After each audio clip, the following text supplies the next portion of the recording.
Shalom saudara-saudara. Ini mungkin yang pertama saya di sini. Jadi kalau ini betul yang pertama, saya harus kenalan dulu. Ya, saya namanya Jesse Lantang. Saya tinggal di Jakarta. Mama saya dari India, papa saya dari Manado. Oke, istri saya 1, anak saya 2. Yang pertama sudah sarjana hubungan internasional. Dan yang kedua sudah bekerja di dunia entertainment sebagai pemain film. Dan saya pun masih bekerja di Jakarta. Pekerjaan saya nggak jauh dari dapur, oven, dan kompor. Oke? Dan lewat pekerjaan saya, Tuhan mengirim banyak orang untuk saya bisa layani mereka. Dan kebanyakan yang dikirim sama Tuhan adalah orang yang aneh-aneh dalam tanda kutip. Kalau saudara pengen tahu aneh-anehnya mereka seperti apa, mereka ada yang LGBT, ada yang keluarganya berantakan, ada yang narkobaan, dan lain sebagainya. Tapi saya melihat satu hal, ternyata Tuhan Yesus yang kita sembah adalah Tuhan Yesus yang punya fokus sama masa depan seseorang. Dia nggak peduli serusak apapun masa lalu seseorang, Tuhan Yesus kita selalu paling mahir memulihkan. Amin, saudara-saudara. Saya rasa itu cukup kenalan dari saya. Saya minta saudara jangan tegang, santai aja, karena saya memang begini mukanya. Oke? Saya janji jam-jam 2:30 gitu saya udah selesai. Yang amin cuma 2, jadi 40 menit selesai. Kalau saudara senang judul khotbah saya ya hari ini adalah maturity, kedewasaan. Karena begini, kita semua adalah mempelainya Kristus. Setuju saudara? Saudara kalau mau punya anak mantu, ya salah satu requirement dari orang tua adalah dewasa. Betul? Ya, atau mau yang lain? Dewasa dalam mengatur keuangan, kita pasti lihat itunya. Dewasa dalam dia mengatur emosinya, dewasa apa tidak? Nah, mempelainya Kristus yang namanya gereja harus jadi dewasa. Nah, ternyata dewasa nggak ada hubungannya sama usia. Dewasa nggak ada hubungannya dengan posisi. Dewasa nggak ada hubungannya dengan uang. Dewasa adalah pilihan. Kita mau dewasa atau tidak? Karena tua tuh pasti, saudara. Kita menua kan setiap hari? Ada yang memuda setiap hari? Nggak ada. Kita semua menua setiap hari. Tapi dewasa adalah pilihan. Makanya dewasa nggak ada hubungannya dengan usia, dengan umur. Oke? Yuk kita lihat sama-sama. Kitab Amsal, pasal yang keempat, ayat yang ke-7. Amsal, saya salah kostum nih kayaknya ya. Saya nggak bawa baju merah soalnya. Udah seminggu saya di jalanan. Ya, jadi... sorry, boleh mungkin stiker nanti di sini apa saya tempel di sini.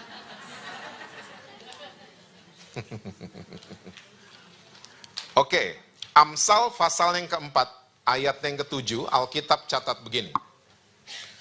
Permulaan hikmat ialah, perolehlah hikmat, dan dengan segala yang kau perolehlah apa saudara? Pengertian. Saya mau cerita sedikit buat saudara-saudara. Saya waktu masih kuliah dulu, saya terkenal sebagai mahasiswa yang nggak pernah belajar. Senangnya nongkrong. Ya, siapapun yang menyaksikan tayangan ini, adegan ini jangan ditiru ya. Ini masa lalu saya. Oke, saya tuh nggak pernah belajar, senangnya nongkrong. Dan saya belajar, biasanya sehari kalau mau ujian, baru saya belajar. Dan itu saya bisa nggak tidur, semalaman. Keesokan harinya langsung cuci muka, nggak mandi, gosok gigi langsung ke kampus. Zaman itu kita punya istilah SKS, sistem. Oh, ternyata ada yang pengalamannya sama dengan saya ya. Saya pikir saya doang yang paling bengal di ruangan ini. Ya, ternyata ada yang pengalamannya. Sistem kebut semalam. Dan saudara mesti tahu, habis cuci muka, gosok gigi langsung ke kampus, semester 1, 2, dan 3, saya nggak pernah sadar. Setiap datang di kampus dan hari ujian, biasalah kalau datang di kampus ada temen nyapa, itu hal normal. Jess, begitu. Saya sapa balik. Kita ngobrol. Dan waktu kita ngobrol, saudara tahu apa yang terjadi? Itu semua huruf dan angka yang sudah dihafalin semalaman, berjatuhan semua. Dan masuk ke ruangan ujian, saya akhirnya tidak bisa mengerjakan ujian dengan maksimal. Nah, semester 4 sampai lulus, baru saya sadar. Setiap habis SKS, datang di kampus, ya, ada temen nyapa, saya udah nggak pernah mau noleh lagi. Saya langsung masuk ke ruangan ujian, dan akhirnya saya bisa mengerjakan ujian dengan baik. Hari ini, kalau saya ditanya, karena waktu itu saya ngambil fakultas ekonomi, hari ini kalau saya ditanya, Jess, masih tahu nggak mata-mata kuliah zaman dulu yang kamu ambil? Oh, masih tahu. Ya, keuangan negara, ekonomi mikro, ekonomi makro, matematika bisnis, masih tahu. Tapi kalau ditanya, ngerti nggak? Saya nggak pernah ngerti. Firman Tuhan ingin mengajarkan kita semua pagi hari ini. Dari segala yang kau peroleh, perolehlah pengertian. Karena orang yang tahu saja belum tentu ngerti. Tapi orang yang ngerti sudah pasti tahu. Banyak istri cuman tahu punya suami. Tapi mereka nggak mengerti suami mereka. Banyak suami cuman tahu punya istri. Tapi kita nggak pernah punya pengertian tentang istri kita. Banyak orang tua cuman tahu bikin anak. Tapi kita nggak ngerti anak-anak kita. Tolong ingat baik-baik saudara, setiap generasi punya perbedaan warna.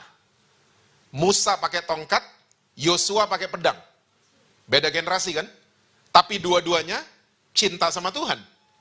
Jadi ternyata yang perlu ditransferkan buat anak cucu kita adalah rasa cinta dan kagum sama Tuhan Yesus. Itu paling penting. Perbedaan warna itu normal. Normal banget. Generasi saya dan di atas saya, kalau pakai celana, bahannya lengkap. Generasi anak-anak kita hari ini kalau pakai celana, kekurangan bahan. Iya kan? Di Surabaya sama kan? Ini cuma perbedaan warna. Saya dulu waktu di kampus, dunia kampus sama lapangan pekerjaan nyambung. Ya, di kampus belajar teknik, dokter, hukum, lulus, nyambung lapangan pekerjaan. Sekarang lapangan pekerjaan sama dunia kampus tidak nyambung. Karena tiba-tiba di lapangan pekerjaan ada YouTuber, influencer. Nggak ada di kampus. Content creator, nggak ada di kampus. Kalau kita orang tua nggak pernah duduk sama anak-anak kita, sama cucu-cucu kita, dan dapetin pengertian, ini orang tua dan anak-anak akan terus konflik, percayalah. Saya di Jakarta, saya ngerasa kayak iPhone 6, saudara. Saya berasa berada di antara iPhone 1 sama iPhone 15. Saya nyambung, maksud saya nyambung sama orang tua, saya nyambung sama anak-anak muda. Ya. Dan seringkali saya menemukan dua ini nih, iPhone 1 sama iPhone 15, kagak nyambung. Gak nyambung. Dan yang saya ngelihat adalah orang tuanya yang gak mau ngerti. Gak pernah mau ngobrol sama anak-anaknya. Tahu gak bahasa pamungkas orang tua ke anak-anak? When I was your age. Perlu diterjemahin? Waktu Daddy seumur kamu, Daddy gak begini kelakuannya. Ini namanya kita cuman mau transferkan apa yang kita buat, harus difotokopi sama anak-anak. Enggak, beda. Saudara dan saya, kita lagi berhadapan sama Gen Z. Tahu Gen Z? Zillennials. Itu anak-anak kita. Kita lagi berhadapan sama mereka. Ya, mereka udah nggak mau hierarki. Ya, kamu di bawah saya. Mereka udah nggak mau gitu-gitu. Ya, mereka digituin seperti zaman kita dulu. Mereka akan ngomong gini, kamu siapa? Mereka kan begitu. Mereka udah nggak peduli sama senior atau junior. Mereka pedulinya sama kapasitas. Lihatlah orang lewat kapasitas. Bukan dari senior atau junior. Itu mereka. Kalau kita nggak pernah duduk sama mereka dan ngobrol sama mereka, gimana mau mengerti? Makanya jadi berantem terus. Ya, saya sering banget didatengin sama orang tua, Pak, anak saya tiktokan terus. Saya cek sama anaknya, kamu tiktokan terus? Iya om, saya lagi kerja, making money. Lewat TikTok live dia jualan dan lain sebagainya, dia making money. Iya, tapi orang tua saya nggak pernah support. Ya, iya mama kamu bilang kamu nggak makan. Iya, aku GoFood om. Ternyata dia pesan makanan. Waktu kita nggak pernah dapetin pengertian, konflik terus menerus akan terjadi. Nggak pernah dewasa keluarganya. Sekarang banyak orang Kristen, kita cuma tahu kita punya masalah. Tapi kita nggak punya pengertian kenapa Tuhan kirim itu masalah buat saya. Masalah itu kayak box dikirim ke rumah saudara. Tugas kita adalah unboxing. dibuka boxnya dong. Jangan dikutukin boxnya. Karena di dalam box yang mereknya masalah, itu ada pesan buat saudara dan saya. Untuk merubah kita. Masalah itu sepaket sama jalan keluar kan? Alkitab kita sama kan? 1 Korintus mencatat hal tersebut. Masalah itu sepaket dengan jalan keluar. Berarti ngapain ada masalah? Oh, ternyata surga punya agenda kalau ada masalah. Merubah karakter saudara dan saya. Itu tujuan masalah. Jadi kalau suami bermasalah, istrinya mau dirubah. Setuju? Setuju. Kita perlu ngopi kayaknya ya. Kalau istri bermasalah, suami mau dirubah. Anak-anak bermasalah, orang tuanya mau dirubah. Simple. Saya sering banget, yang sering datengin saya ibu-ibu sih, habis kebaktian. Dan ibu-ibu ini sering ngomong gini, Pak, aduh sayang ya Pak, suami saya nggak dateng. Itu tadi khotbah Bapak buat dia. Sering dengar orang Kristen ngomong gitu? Atau sering ngomong kayak gitu? Saudara, firman Tuhan yang kita dengar, itu buat kita. Bukan untuk siapa-siapa. Buat kita. Jangan merasa kita nggak perlu belajar lagi. Jangan merasa kita nggak perlu bertumbuh lagi. Kita nggak perlu punya pengertian lagi. Dan seterusnya. Nah, yang paling menyedihkan begini. Banyak orang Kristen cuman tahu pribadi yang namanya Tuhan Yesus. Tapi kita nggak pernah mengerti dia. Kita nggak pernah punya pengertian tentang pribadi yang namanya Tuhan Yesus. Kita sama Alkitab kayak saya kuliah zaman dulu tadi saya cerita. Kita cuman hafal judul-judul kitab di dalam Alkitab kita. Tapi kita nggak pernah ngerti. Buku ini tentang apa sebenarnya. Kita nggak pernah dapetin pengertian. Makanya waktu kita memilih tidak jadi dewasa, kita kekanak-kanakan terus. Kekanak-kanakan terus. Sekarang saya mau ajak lihat sama-sama kitab Ibrani pasal yang ke-5. Bilang saya masih khotbah. Ibrani 5 ayat 12 sampai 14. Itu judulnya peringatan supaya jangan murtad. Oke? Ibrani 5 ayat 12. Sebab sekalipun kamu ditinjau dari sudut waktu, sudah seharusnya menjadi pengajar. Kamu masih perlu lagi diajarkan asas-asas pokok dari penyataan Allah. Dan kamu masih memerlukan susu, bukan makanan keras. Sebab barang siapa masih memerlukan susu, ia tidak memahami ajaran tentang apa saudara? Kebenaran, sebab ia adalah anak kecil. Tapi makanan keras adalah untuk orang-orang dewasa, yang karena mempunyai panca indera yang terlatih, untuk membedakan yang baik daripada yang jahat. Judulnya ngeri ya, peringatan supaya jangan murtad. Orang Kristen kalau dengar kata murtad, apa yang mendarat di kepala kita? Orang pindah agama, exactly. Orang pindah kepercayaan. Tapi kalau saudara cek baik-baik Alkitab saudara, Alkitab nggak pernah tulis seperti itu kan, murtad adalah orang pindah agama, nggak ada ayatnya. Nah, salah satu kata murtad di Alkitab saudara dan saya muncul di Ibrani 5 dan Ibrani 6. Kalau saya boleh simpulkan buat saudara-saudara, murtad punya pengertian, people with no progress. Seseorang yang gak ada kemajuan. Seseorang yang gak ada pertumbuhan. Seseorang yang tidak pernah mau berubah. Ini pengertian murtad, cuman jalan di tempat, going nowhere. Gak kemana-mana. Dan penulis Ibrani menggunakan analogi susu dan makanan keras. Yuk kita lihat lagi ayat 12 ya, saya mau bacain buat saudara. Sebab sekalipun kamu ditinjau dari sudut waktu, sudah seharusnya menjadi pengajar. Kamu masih perlu lagi diajarkan asas-asas pokok dari penyataan Allah. Dan kamu masih memerlukan susu, bukan makanan keras. Stop dulu sampai di situ. Susu ini bicara tentang mentalitas. Yang namanya tahu beres. Semua pernah punya anak ya? Anak-anak kita kalau masih baby, dia tinggal, wah, susu beres. Dan banyak orang Kristen sampai hari ini, kayak bayi, mentalnya mental dicekokin. Mau tahu beres. Padahal ditinjau dari sudut waktu, seharusnya udah bisa jadi pengajar loh. Saya nggak suruh saudara bisa ngajar semua di atas mimbar, enggak. Tapi at least kita bisa ajarin anak-anak dan cucu-cucu kita di rumah. Tapi kita tahu beres, oh tunggu aja nanti pendeta hari Minggu. Oh tunggu aja nanti youth pastor. Oh tunggu aja nanti guru-guru sekolah Minggu. Saudara, bawa anak-anak cucu-cucu kita ke sekolah Minggu, itu bagus. Tapi ingat baik-baik, anak-anak kita, cucu-cucu kita, ketemu sama guru sekolah Minggu, sama youth pastor, sama Pak Gembala di gereja, cuman seminggu sekali. Anak-anak kita ketemu dengan orang tua, itu setiap hari. Makanya orang tua adalah guru terbaik buat anak-anak mereka. Itu dia. Jangan tahu beres. Mulai kembangin kemampuan namanya mengunyah. Anak-anak kita kalau udah umur 5-6 tahun, dan cuman minum susu, nggak pernah mau makan yang ada teksturnya, kita akan bawa dia ke dokter nggak? Bawa ke dokter pasti. Dok, ini kenapa dok? Ya, mungkin ada masalah di pencernaannya. Dia nggak mau makan yang ada teksturnya.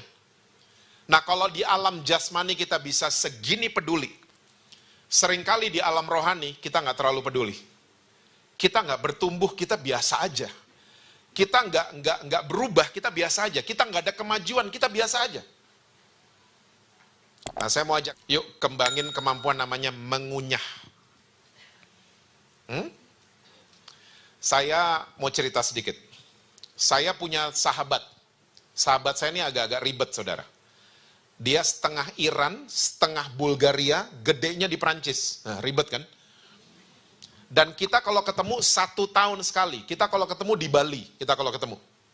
Dan kita kalau ketemu, kita selalu punya makanan favorit. Nasi babi kecap. Di restoran namanya The Hub, HUB tulisannya.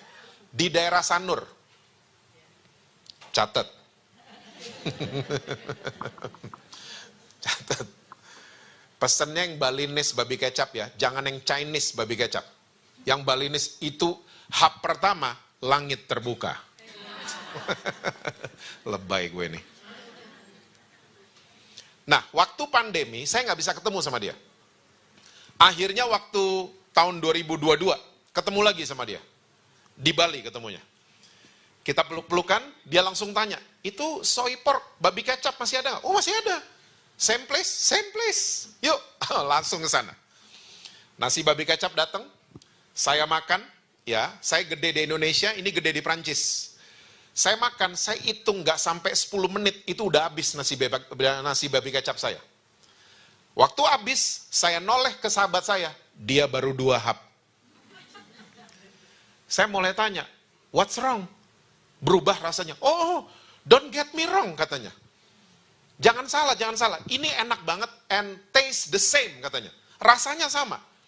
Tapi Jesse nggak lupa kan dia bilang, saya digedein di Prancis, kamu digedein di Indonesia. Indonesia diajarin ngunyah 32 kali, Prancis 72 kali. Makanya kalau saudara nanti ke Prancis, amin saudara, berangkatlah yang ngomong amin. Yang amin kedua telat. Semua berangkat ya, semua berangkat. Semua dapat visa Schengen nanti. Ya. Di Prancis, kalau udah dinner time, jam makan malam, dan restorannya penuh, restorannya langsung ditutup. Gak terima customer lagi. Beda sama Indonesia. Restoran udah penuh, kita tetap masuk kan? Kita masuk, kita berdiri di meja customer yang lagi makan. Kita lirik-lirik, kita kode-kode waiters, udah mau selesai. Hidup Indonesia. Merdeka. Itu cuma ada di Indonesia tuh udah. Saya cinta banget sama Indonesia makanya. Di Prancis nggak bisa.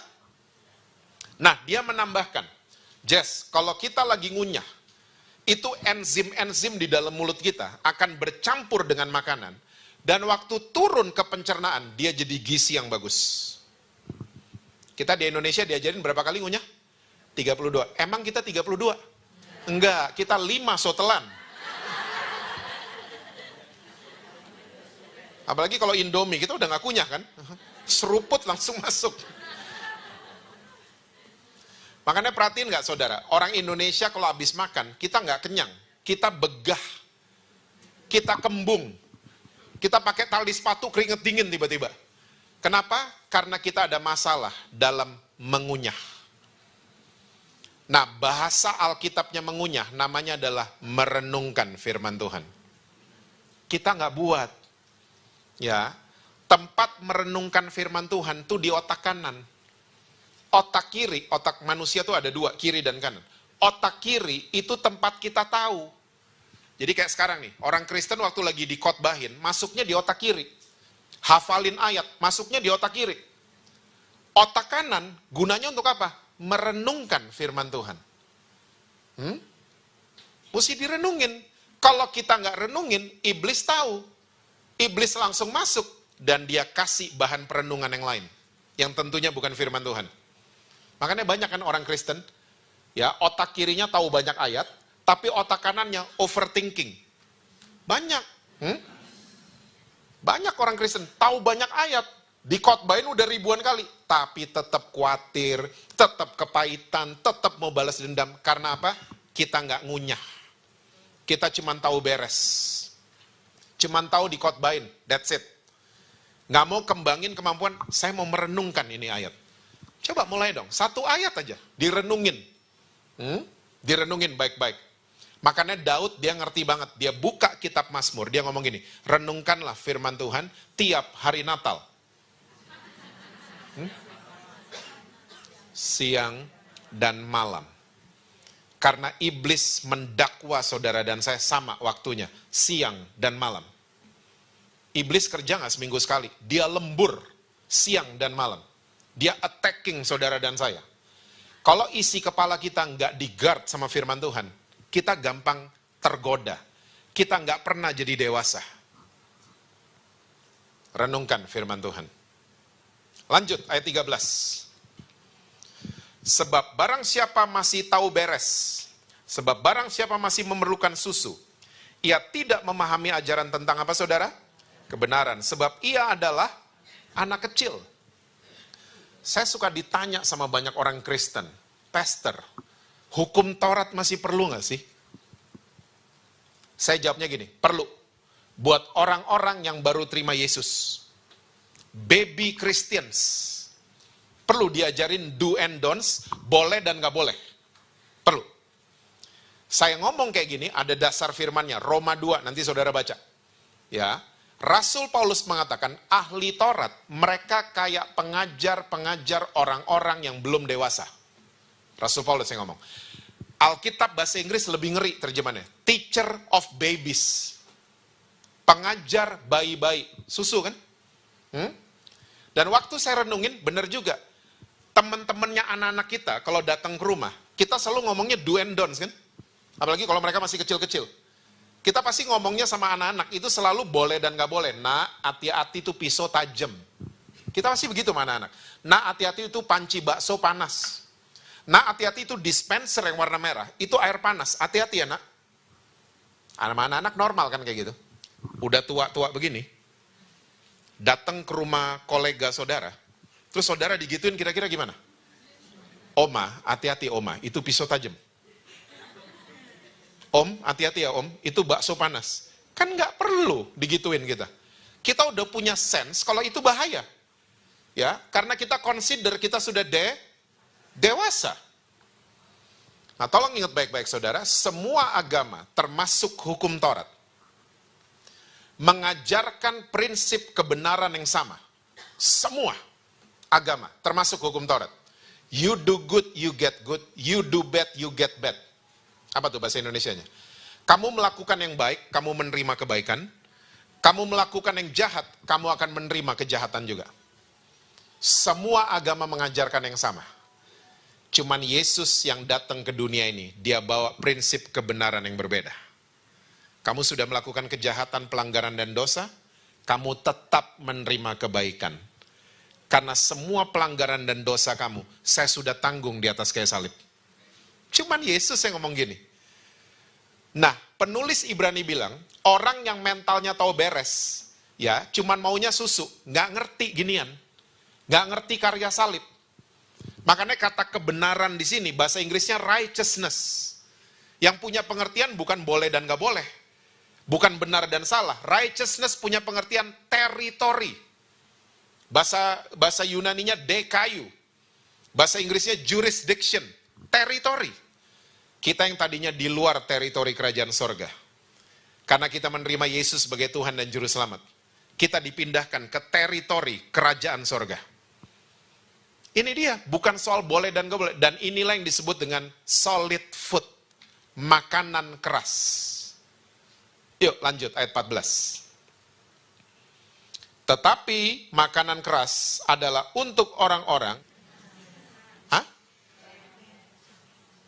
untuk orang-orang dewasa.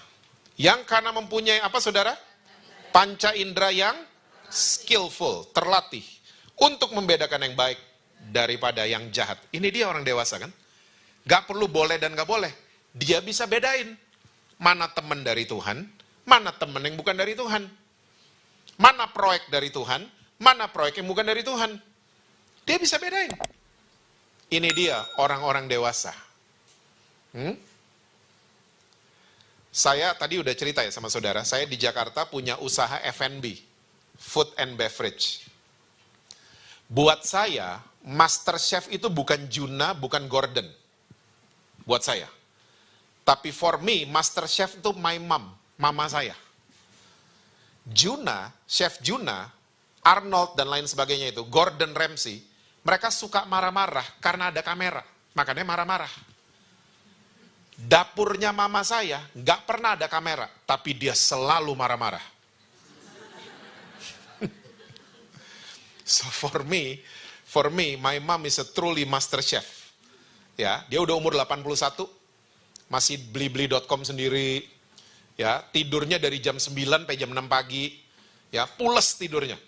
Oke? Teman-temannya suka komplain sama dia, "Saya tidur jam 11, jam 2 udah bangun." Dia pules selalu tidurnya. Nah, setiap di Jakarta, kita nih sebulan sekali suka food testing, saudara. Food testing itu kita nyobain resep baru, atau kita nyobain menu baru.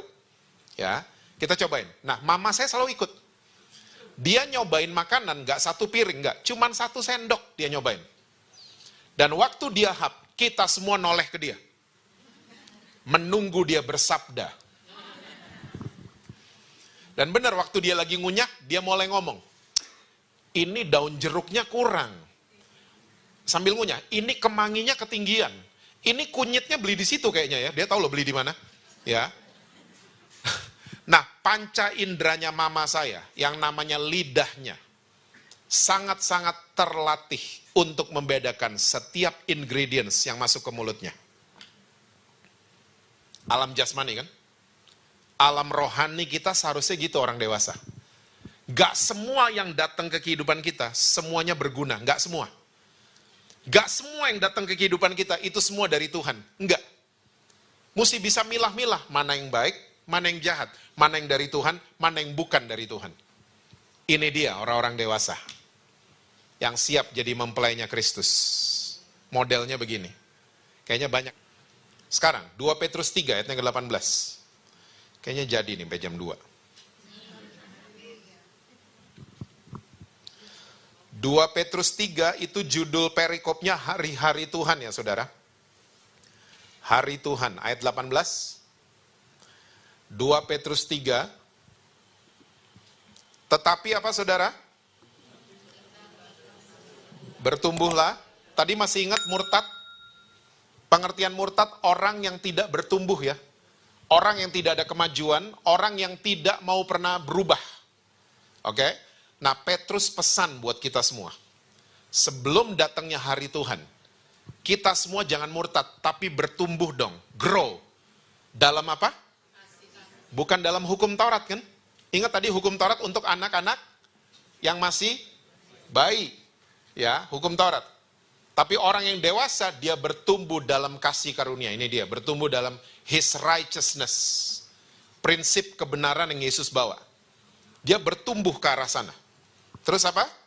Dan dalam pengenalan atau pengertian terjemahan lainnya. Understanding. Ingat tadi, tahu dan ngerti. Akan Tuhan dan Juru Selamat kita Yesus Kristus. Baginya kemuliaan sekarang dan sampai selama-lamanya. Wow. Saya mengajak, yuk kita semua jadi ahli kasih karunia. Jangan lagi jadi ahli Taurat. Jangan suka nunjuk-nunjuk orang yang beda sama kita. Hah?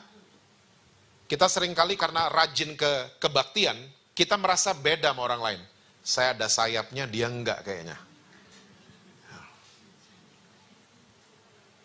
Kita beda sama anggota keluarga kita. Saya kayaknya kudus, dia enggak. Terus kita mulai dalam hati, pantes masalah terus. Pernah ketemu orang kayak gitu?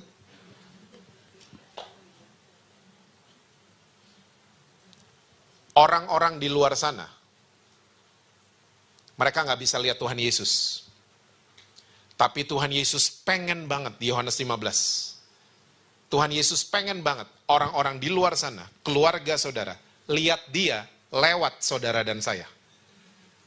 Makanya jadi ahli kasih karunia, jangan jadi ahli Taurat. Yesus tuh teladan kita. Yesus nggak pernah jadi ahli Taurat. Yesus datang, dia bawa kasih. Jangan suka nunjuk-nunjuk orang lain. Stop.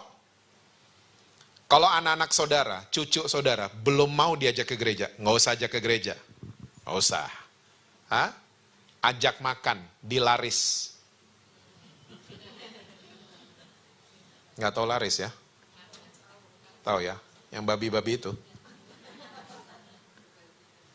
Orang Jakarta bilang warung Leri. Ajak makan. Dan kalau dia udah mau ikut makan sama saudara, gak perlu diinterogasi. Tadi jam 10 kemana? Kok gak ada? Gak usah gitu-gitu.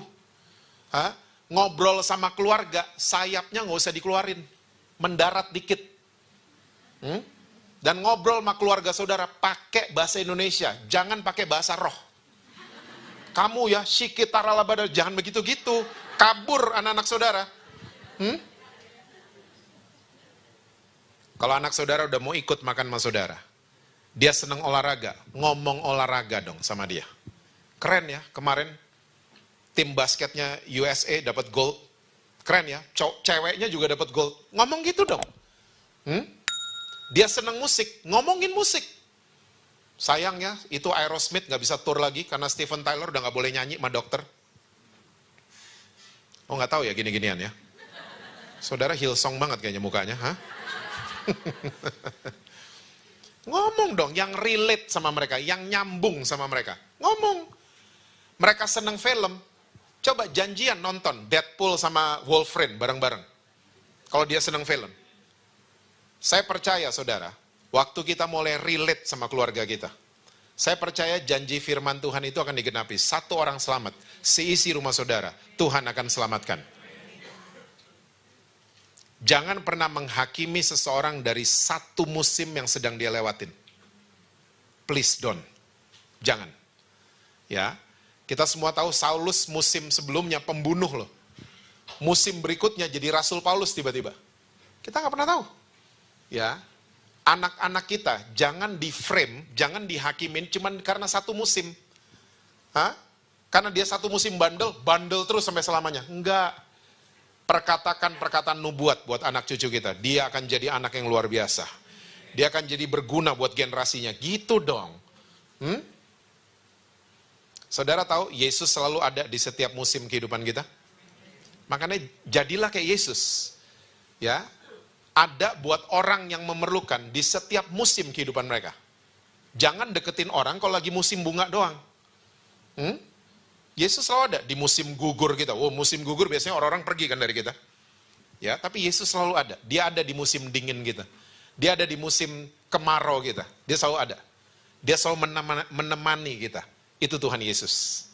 Jadilah seperti itu. Saya masuk di bagian terakhir. Saya takutnya begini. Kalau kita nggak bertumbuh ke dalam kasih karunia, kita akan bertumbuhnya ke lawannya kasih. Saudara tahu lawannya kasih? Nafsu, itu lawannya kasih. Yuk ayat terakhir ya, 1 Korintus 13. 1 Korintus 13. Saudara tolong ingat baik-baik. Kota Korintus adalah kota yang dikuasai sama hawa nafsu. Makanya Rasul Paulus dibukakan soal the fruits of love kan, di pasal yang sama. Ya, kasih itu sabar, dia murah hati, dia tidak cemburu, dan seterusnya. Dan saudara mesti tahu, salah satu dewi yang disembah sama orang-orang Korintus, adalah dewi seks. Namanya Aphrodite. Ya, dia cantik banget dan dia lakinya banyak, anak-anaknya pun banyak. Dan nama anak-anaknya mengerikan semua. Anak sulungnya Aphrodite namanya Eros. Saudara tahu Eros bahasa Indonesianya? Nafsu. Anak nomor 2-nya namanya Phobos. Ya, akar kata dari fobia. Bahasa Indonesianya takut. Ada yang anaknya namanya teror dan lain, ngeri-ngeri nama anak-anaknya. Nah, 2 ini nih. Orang Kristen kalau nggak bertumbuh dalam kasih, biasanya dikuasai sama 2 ini. Saya udah ketemu di mana-mana. Orang Kristen rajin kebaktian, rajin pelayanan, tapi nafsuan. Nafsuan loh. Nafsu mau cepat kaya, nafsu mau balas dendam, nafsuan hidupnya. Padahal rajin ke gereja. Ini bukti kan, gak bertumbuh dalam kasih, gak dewasa, kekanak-kanakan terus. Dan orang Kristen kalau udah nafsuan, biasanya dia suka overthinking, ketakutan terus. Saudara, saya cuma mau katakan buat saudara, jangan takut. Karena Yesus berjalan bersama dengan kita. Dia tadi ada kan, di setiap musim kehidupan, dia selalu jalan sama kita. Takut tuh dari iblis. Takut mesti dihadapi. Ya, karena dia dari iblis. Saya suka heran kalau orang Kristen itu ketakutan naik pesawat. Ya, banyak soalnya. Banyak. Kalau turbulence gitu, banyak orang Kristen yang suka bikin malu di dalam pesawat. Kalung salibnya dipegang. Aduh. Kenapa itu orang gitu? Kalung salibnya dipegang. Ya. Saya pernah turbulence. Pesawat itu didesain untuk turbulence, saudara. Jadi sebenarnya kita nggak perlu takut. Saya suka main sepeda sama pilot-pilot soalnya. Jadi saya suka dikasih informasi sama mereka. Oke? Ini turbulence cukup kenceng, itu penumpang teriaknya udah aneh-aneh loh saudara. Allahu Akbar. Darah Yesus. Oh, saya langsung cari, mana nih yang darah Yesus? Kalau ada apa-apa saya mau sel grup sama dia. Tiba-tiba paling belakang teriak paling kenceng. Setan gitu, setan dipanggil loh. Habis dia teriak setan, satu pesawat ketawa semua. Ternyata dia icebreaker ternyata. Saudara jangan takut, kita jalan sama Tuhan Yesus. Ya, takut mesti dihadapi, yang mesti dihindari bahaya. Bahaya dihindari. Ya, ngopi sama mantan tuh bahaya, nggak usah lah. Nggak usah, bahaya dihindarin. Yuk ya, ayat terakhir. Ayat 11, 1 Korintus 13, ayat yang ke-11.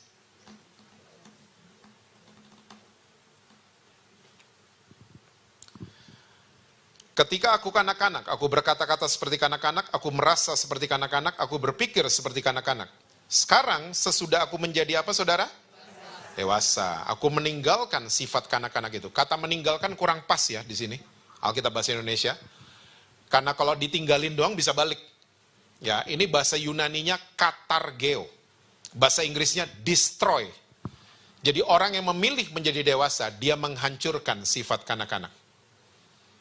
Saya akan cerita saya terakhir. Saya adalah seorang yang senang sama anak-anak. Ya, anak-anak itu nggak mengganggu saya. Ya, saya kadang-kadang lagi khotbah di mana gitu ada anak kecil, wah, saya nggak terganggu. Ya, nah anak-anak kalau di mall di Jakarta, saya nggak tahu di Surabaya atau mungkin pernah terjadi sama anak-anak saudara. Anak-anak itu kalau lagi flu dan dia tidak boleh makan es krim dan dia nangis di mall, itu lucu banget. Lucu banget itu anak. Aku mau es krim, lucu banget itu anak. Ya. Tapi kita juga nggak bisa bikin apa-apa. Oke? Karena dia lagi flu dan batuk. Anak-anak lucu ya kalau nangis kayak gitu. Udah tua-tua kayak gini. Di mall Pakuwon kayak gitu. Kira-kira gimana? Lucu atau nggak lucu? Apa dipikir orang gila? Di Jakarta banyak. Ya. Itu suami orang loh, tapi dia paling sayang sama aku. Hah? Sama kan, kayak es krim tadi? Bedanya nih anak kecil, yang satu udah tua. Tapi tua-tua, keladi. Ini dia. Ini bukti kan, bahwa dewasa gak ada urusannya sama usia. Orang yang katanya udah tua, bisa kayak kekanak-kanakan, bisa. Childish, bisa. Makanya seseorang waktu memutuskan menjadi dewasa, dia menghancurkan sifat kekanak-kanakan itu. Amin, saudara? Saya percaya waktu saudara memutuskan untuk mengerti. Ya, mengerti kenapa saya punya masalah, mengerti anak-anak saya, mengerti suami saya, mengerti, memutuskan untuk dewasa. Saya percaya hal-hal yang luar biasa akan mendarat dalam kehidupan saudara. Keajaiban, mujizat Tuhan, pertolongan Tuhan akan mendarat dalam kehidupan saudara. Amin, saudara? Tuhan berkati kita semua, selalu sukses, harmonis di rumah, dan rekening bank selalu penuh buat saudara.